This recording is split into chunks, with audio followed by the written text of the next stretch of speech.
What persuaded me most to quit masturbation and pornography was the discovery that there is a vast amount of literature across every culture and religion that records the power of the male vital energy, the seminal fluid, and the importance of retention for health and well-being. This idea has been treated again and again throughout history, and in all languages, and yet it is not known or spoken of, except by a few small circles and creeds, in modern Western society.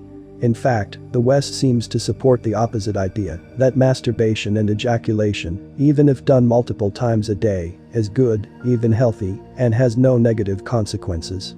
To the scientific mind, semen has no intrinsic value, except for the fertilization of an egg in the womb. But this, it seems to me, is another instance in which our scientists brand everything beyond the scope of their limited methodology as unreal and even impossible.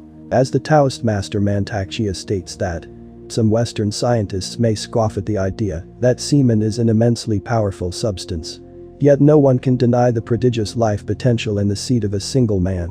By gathering this life-generating force within oneself, one collects tremendous energy. The sad fact is that science is still largely ignorant about the dynamics of sexuality. By contrast, the Taoist tradition, the core of Chinese culture, is 8,000 years old and so has more interesting things to say on the matter. The first principle of the Taoist sexual practice is the conservation of the sexual energy. Excessive ejaculation is believed to weaken the nervous system and lead to illness of the body. The sages, Mantak writes, considered 1 drop of semen equal in vital power to 100 drops of blood. Therefore, from the Taoist perspective, semen is considered precious and not something which should be wasted without good reason. Ideally, one should only ejaculate for the purpose of procreation. Instead of being continually released out of the body, the Taoists practice channeling the excess vitality upwards, whereupon it heals and strengthens the organs and the mind, and elevates creative and cognitive abilities, and provides a vast source of vitality.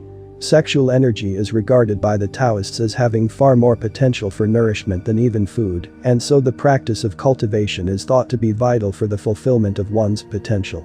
In Hinduism there is a similar tradition called Brahmacharya, which translates as behavior which leads to Brahman, and this in particular includes abstinence from lust and sex. Perhaps the most famous advocate of Brahmacharya was Swami Vivekananda, a Hindu monk who was a major force in the revival of Hinduism in India during the late 19th century. In his book Practice of Brahmacharya he described semen as the prana of prana. It is the hidden treasure in man. It imparts Brahma-tejas, means the glory, or the rays, of Brahman, to the face and strength to the intellect.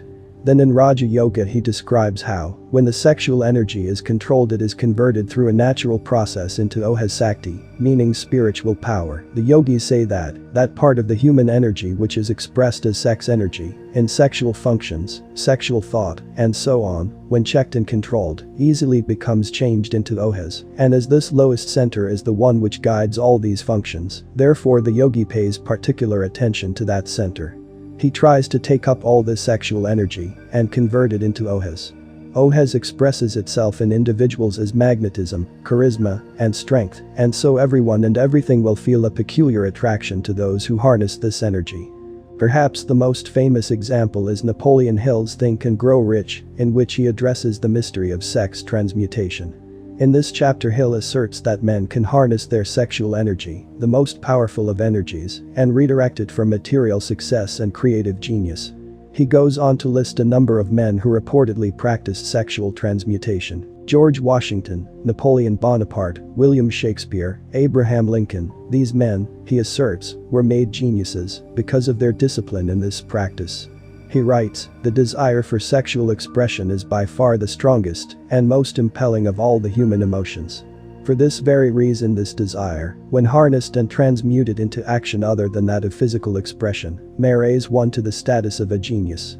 Friedrich Nietzsche also recognized the potential of sexual vitality and wrote that, when contained and transmuted, this energy is the strongest nourishment and, perhaps more than any other factor, it prompts the stimulus of power, the unrest of all forces toward the overcoming of resistances, the thirst for contradiction and resistance. As I have demonstrated, this information is not the reserve of one specific culture or religion or part of the world. Rather, it is found everywhere and throughout history. And yet somehow our society has forgotten. So in their ignorance men today are damaging themselves by indulgence. I can't see how this will change anytime soon. But the truth remains that semen is the source of a man's strength and creativity, and when he wastes it on frivolous activity he wastes away his potential, his manhood, and gradually reclines into a passive and mediocre state.